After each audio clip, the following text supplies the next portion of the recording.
The Concise Meditations of Marcus Aurelius. This is a summary of Marcus Aurelius Meditations. If you want to understand meditations but don't want to read it or just want a refresher, then this is for you. Meditations is essentially a scrapbook of thoughts written over a 19-year period. It's not ordered, and it repeats itself frequently as ideas reoccur to the author at different times. You shouldn't read meditations like a science textbook explaining how the world works. Instead, read it as a series of mental techniques and crutches to use to live a more tranquil and fulfilling life.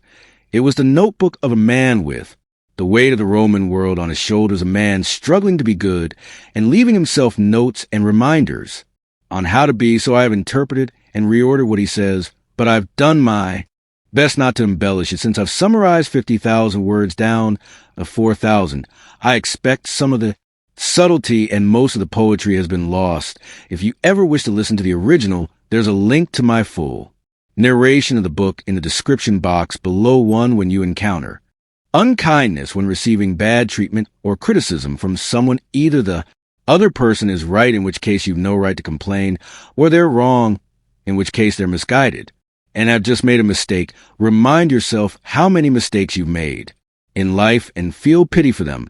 By all means, point out to them where they've gone wrong, but do so affectionately, not meanly, with hatred in your heart. Or to impress on lookers, speak directly to them. If this doesn't work, ask yourself what qualities nature has given us to counter the defect. For example, as an antidote to unkindness, it gave us kindness, but that to use and see what happens. Very few people can continually act unkindly to you if you show continued kindness to them, no matter what anyone says or does. My task is to be good. If you mistakenly trusted an untrustworthy person, then turn the reproach on yourself. The fault is yours. Recognize that untrustworthy, bad, and even evil people exist in the world.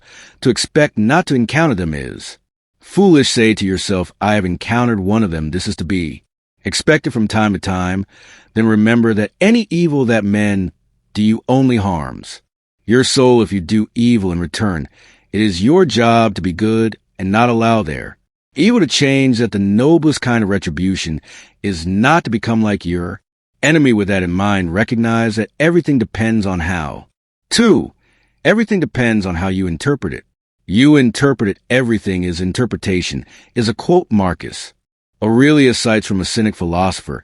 He notes that obviously this is not literally true, but that it is the useful mental crutch. If you take it for what is worth, you can apply it to everyday life with amazing results. With that in mind, remind yourself that how things affect you is determined by your mind's interpretation of them, not the external things themselves. Whatever happens, you can choose how to interpret it.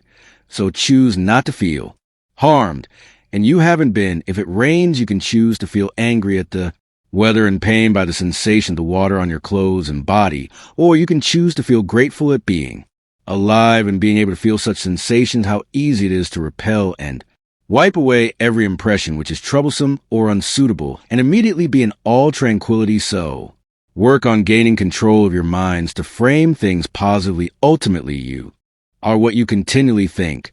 So take care which thoughts you allow to exist in your own head. Your mind will take the shape of what you frequently hold in thought, for the human spirit is colored by such impressions. On that point, your mind should sit superior to your body and its 3. Your mind should sit superior to your body and its sensations. Sensations, you have a body and a mind. Your rational faculty, is the advantage you have over other animals. To follow nature means to recognize this and to make use of what nature has given you. Deep down, you already know the things you should be doing, and yet are not doing them. That's because you do not have control over your mind. Whenever you determine to do something and don't do it, it's because your body has given you some reason not to do. Not allow pain, drowsiness, fever, loss of appetites to alter your behavior when you're bothered by things like that. Remind yourself, I'm giving into pain. When you give into these sensations, you make your minds a slave of the body, which leads to unhappiness, endless suffering, all from not allowing the mind to do its job. Gain control of your mind. It's only by gaining control that you can begin to act virtuously, and it's only by acting virtuously. But true happiness, eudaimonia, will be reached once you start to follow reason. The difference will be night and day. Within 10 days, you will appear a god. Even to those to whom today you seem a beast or baboon, if you return to your principles and the worship of reason with that in mind, stay mindful and take. For stay mindful and take deliberate actions. Deliberate actions, frequently we go through life on autopilot. Most of the things we do, we don't even think about enough of this. No random actions, none. Not based on underlying principles. Do not wander without a purpose act. Deliberately observe your own mind critically, as if observing someone else's. In every case, ask yourself, what? You're currently employing your mind. What sort of soul are you displaying by? You acting like a child, a tyrant, an animal. What's causing you to act that way? If you can control your actions and think and act systematically, you will have an untroubled life. If you do not observe the movements of your own mind, then you will be unhappy. Further, you can find peace from external events at any time by going within your own mind, but do so briefly. Don't retreat from the world. Humanity is born for cooperation, and we are constituted for one another. Do not allow yourself to become angry with those around you, fall into hatred, or give up trying to make a positive difference in society. If you conceive of all rational beings as constituted for one cooperation, then helping other people becomes a joy and not just the right thing to do. Learn to feel affection for other people even when they make mistakes. You can do so by recognizing they're human too, and we all make mistakes, and that before long they will die just like you, and that we're all in this together. What's more, regardless of what they've done, they haven't really hurt you.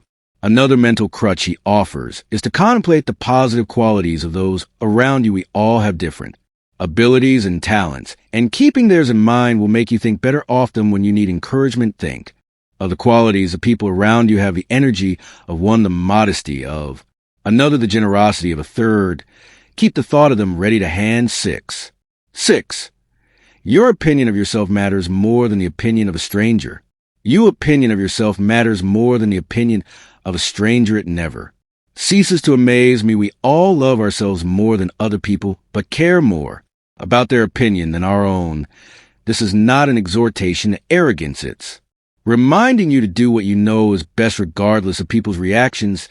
You know what you're about, and you know the reason why you're doing what you're doing. You don't need to explain yourself to everyone. Even worse is when we fawn over and seek the praise of people we don't even respect.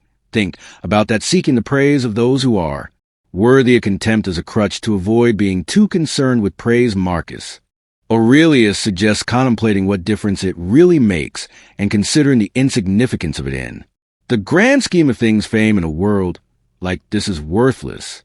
His conclusion from all this is that we should be honest and straightforward. We shouldn't prance about, keep airs, or try to portray ourselves as something we're not. We should abstain from rhetoric and trying to pander or curry favor. However, with that said, be open to correction. 7. Be open to correction. Being corrected is better than remaining in self-deceit. You shouldn't view changing your mind as losing all that you're being coerced. It is still a free and noble action on your part to change your mind. If the evidence turns against you, just don't change it because of peer pressure or to ingratiate yourself with others. Remember that to change your mind and to accept correction or react to the action is yours based on your own decision and your own mind. With that in mind, cherish the freedom. 8. Cherish the freedom and liberty of everyone. Learn to endure the freedom of speech of others. You cannot control them, so learn to control your reaction. Instead, learn to hear unwelcome truths. Listen attentively to people and seek to place yourself in their shoes. Habituate yourself not to be inattentive to what another has to say, and so far as possible to be in the mind of the speaker. Uphold the rights of everyone as equal under the law. It was from my brother that I conceive a society of equal laws governed by equality of status and of speech, and of rulers who respect the liberty of their subjects above all else. Recognize that power corrupts. Recognize the malice, cunning, and hypocrisy that power produces, and the peculiar ruthlessness often shown by people from good families. If you ever find yourself in a position of power, remember this and check yourself. Resist becoming despotic. Take care not to be transformed into a Caesar, not to be dyed with this dye, for such things happen. Fight to be the person philosophy, trying to make you with that in mind. 9. Have some self-respect. Self-respect with every act. Ask if you are respecting yourself with it, and if you will regret it inside, watch for, and erase any impulse to express things you don't truly believe. Do not view anything as beneficial which causes you to break a promise, lose your self-respect, or hate anyone when roused to anger. Remember that there's nothing manly about giving into emotion. It's courtesy and kindness that define a human being, and a man he who possesses these qualities possesses strength, nerves, and courage, not the man who is subject to fits of passion and discontent. Make yourself neither of a tyrant nor slave of any man. And whatever happens, avoid complaining.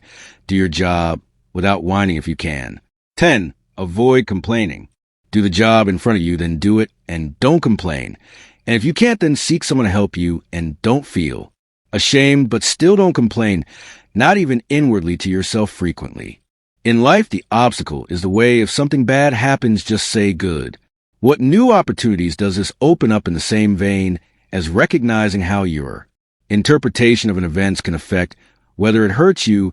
You can go one step further and ask how your interpretation of it can even benefit you. The mind adapts and converts to its own purposes. The obstacle to our acting, the impediment to action, advances action. What stands in the way becomes a way. Of course, this is still very much a mental crutch, because had you wanted your car to break down, say you were broken it yourself, but now that it has asked yourself what good you can make come from it, the obstacle becomes the way. Is a recognition that every event creates new possibilities, and saying to yourself good when something bad happens and looking for the new opportunity is a far healthier way of living than complaining about it. There's a great clip from Jocko Willink linked in the video description below that nicely summarizes this. Marcus Aurelius used such mental crutches a lot. The meditations can be viewed as a series of practical psychological tricks to make life smoother. Such mental habits allow you to smile and remain happy even when things that would otherwise upset you have occurred. With that in mind, recognize that adversity is part of 12. Adversity is part of nature.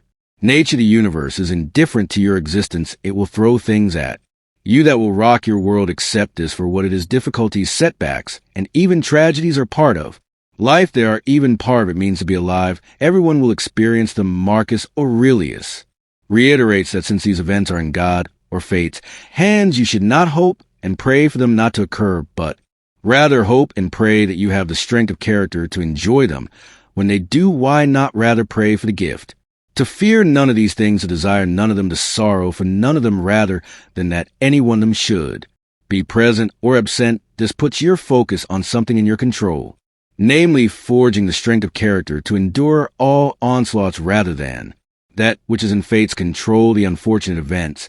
And when they do occur, be like the headland against which the waves continually break. It stands firm and tames the fury of the water around it. But he takes it a step further again and points out that it's through adversity that we get stronger. It's unfortunate that this has 13. It's through adversity that we get stronger. Happen, no, it's fortunate that this has happened, and I remain unharmed by it. There's an ironic beauty in life that it's these very hardships that give us the opportunity to test ourselves and grow stronger. In every event which leads you to sorrow, remember to use this principle, that this is not a misfortune, but dare to bear it like a brave man is good fortune. In any case, he points out that for the most part, everything has 14. Everything has happened before. Happened before. The universe is in constant flux, but there's nothing new under the sun. Whatever challenges you're facing, others have met them before. Obviously, society and technology has moved on, but the human condition remains the same. Your partner cheats on you, your friend betrays you, you get passed over for promotion. All these things have been experienced by all of humanity for all of time. Instead of wailing against them, feeling outraged and shocked and repeating the behaviors of those before you, let petty events wash off you in turn your attention to what really matters. Keep a sense of proportion, and it will help you deal with such things. And all that happens, keep before your eyes those who experienced it before you and felt shock and outrage and resentment at it. And now, where they know, where is that what you want to be like? Instead of avoiding all these distracting assaults, leaving the alarms in flight to others, and concentrating on what you can do with it all, because you can use it, treat it as raw material. Just pay attention and resolve to live up to your own expectations in everything, and when faced with a choice, remember our business is with things that really matter. Our business is with things that really matter with that in. 15. Stay practical and deal with what's in front of you. Mind, stay practical and deal with what's in front of you. Stop being aimless and stop allowing yourself to be distracted. Maintain an unwavering commitment and focus once a decision has been made. If you seek tranquility, do fewer things better. Do everything as if it were the last thing you were doing in your life, and stop being aimless. Stop letting your emotions override what your mind tells you. Rid yourself of unnecessary thoughts and stop letting your emotions project into the future, fabricating worries for yourself. Master them and focus them on the present, on doing the thing that is in front of you as if it were your last. Wipe away the impressive imagination. Stop being jerked like a puppet. Limit yourself to the present. Through hard practice, you can learn even the things which you despair at learning. Now, for any task at hand, ask yourself, why can't I endure it? You'll be embarrassed to answer. Don't focus on any physical characteristic which you cannot change, and do not allow yourself to want or pursue what is impossible. Focus instead on the virtues that are in your power to bring forth honesty, dignity, endurance, austerity, resignation, abstinence, patience, sincerity, moderation, seriousness, magnanimity. With that in mind, focus on doing what is right and be prepared to. 16. Focus on doing what is right and be prepared to face resistance. Face resistance. If it is not right, do not do it. If it is not true, do not say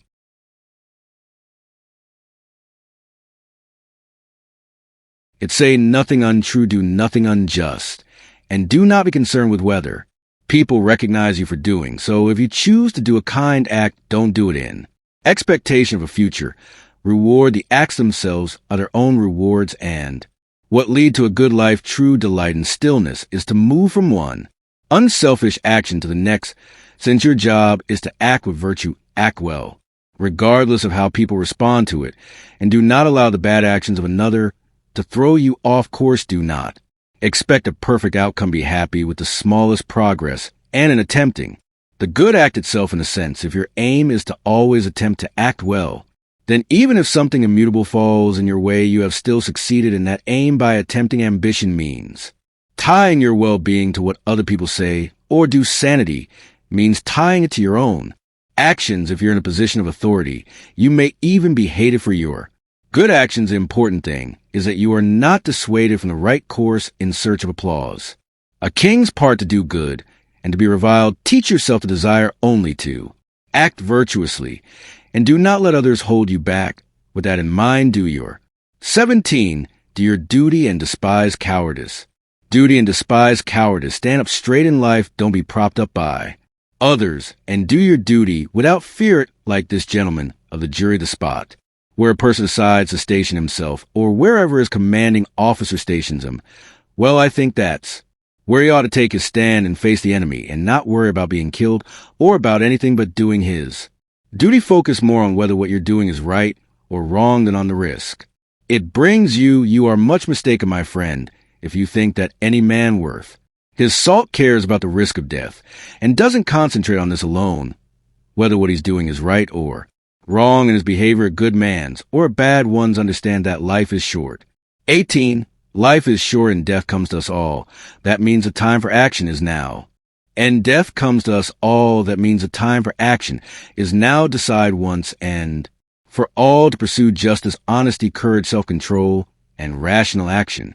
Above all else, remind yourself how often you have put things off and procrastinated, how many chances you've been given, and yet wasted. Remember, your time here is limited. You have one chance and is running out. Stop seeking approval from others. Stop putting things off. Decide today to start taking action, not to live as if you had endless years ahead of you. Death overshadows you while you're alive and able to be good. Once you make such a choice, you will cease your internal suffering. You suffer justly because you choose to be good tomorrow rather than today. A mental crutch Aurelius suggested was thinking of the Life behind you is already dead, and that from today you're living a new shorter. Life, take this new life, and live it properly. Think of yourself as dead you. Have lived your life, now take what's left, and live it properly also it is. Disgraceful for your soul to give up while your body is still going strong. As you age, the chances that you're going to be the next protege decrease. When young, you may have imagined yourself as a future savant that you were going to turn pro in the Olympics or change the world with your discoveries. Don't let the fact that all that never really panned out dishearten you. You can still focus on building your character and on doing good in the world just because you've abandoned your hopes of becoming a great thinker or scientist. Don't give up on attaining freedom, achieving humility, serving others, obeying God.